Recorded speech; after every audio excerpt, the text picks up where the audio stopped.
Hopeless for Arjun.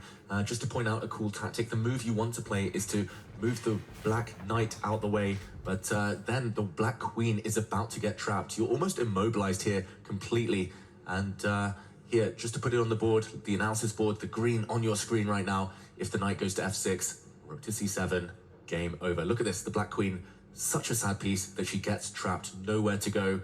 You will lose yourself for, at the very best, a rook.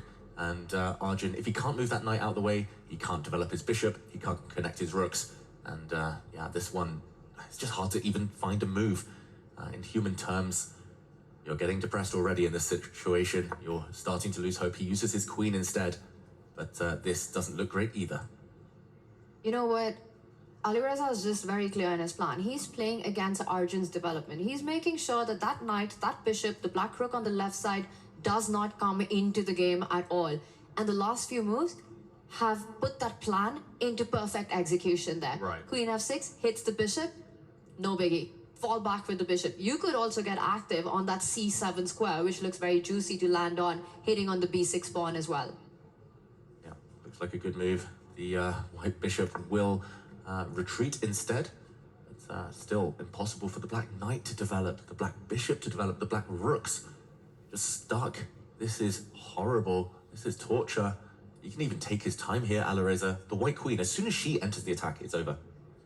And he doesn't even have a pawn to show to the good for that. Right, exactly. If you had maybe something, a little bit of counterplay, a pawn to show for it, some glimmer of hope that means at least you've got something to play on for, at least you've got something to play on, it would be a really different story, wouldn't it?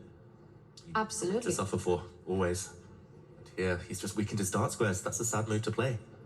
Because there's nothing else to be done, right? The white pawn dominating the black knight, the bishop unable to move, queen d2 now hitting that pawn on h6.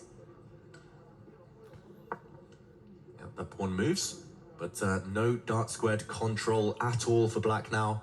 The white dart squared bishop is going to be the MVP as it snakes its way in. The black king, there's so many holes around. Already you can see the kind of makings of a checkmating attack. That queen's about to come in, you know, the pawn that has just moved forward. Queen to h6, it lands there. Now Arjun comes in with a big, Alireza even comes in with a big threat. And I think if you have the opportunity, let's show that. There is a trap that is being set up. It was absolutely essential for Arjun to offer that queen trade. And Arjun is in a must-win position. And let's show what would have happened to the trap in this position. If black does nothing, for example, then we would see the white rook capture this black knight, remove a defender in order to break through on the dart squares. The white bishop lands. The black queen now is skewered. If she saves herself, we would see a checkmate, the kiss of death, and the king would have been doomed. So the offer of a queen trade, even that not getting the desired result, but it was a necessity for Arjun Erigaisi. But look at this, a shimmy here, a sidestep, retreat. The white queen is going to go pawn hunting. Black's isolated pawn in the center is doomed. You can pick it off at will. Big advantage on the clock from the beginning of the game is also all but eroded now as well. It's back down to under a minute as Arjun Erigaisi continues to struggle to find a way out of this conundrum. The rook lifted up to a7. At the same time, it means the knight's even more immobile than it was before. The h5 pawn had to come up because if you move the king up, suddenly that's another self-pin. That rook being on the 7th is so frustrating, so unbelievably binding right now that unfortunately, Arjun's sitting there effectively waiting, and that's a resignation. The position is so hopeless. There was no way out. A masterclass from Firoujza after switching up the opening and spending so much time on the first 10 moves. Well, look at what it's produced.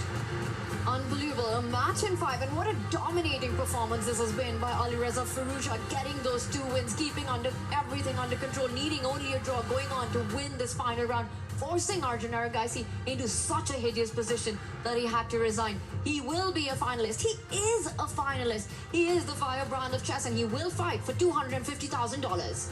Team Falcons soaring here.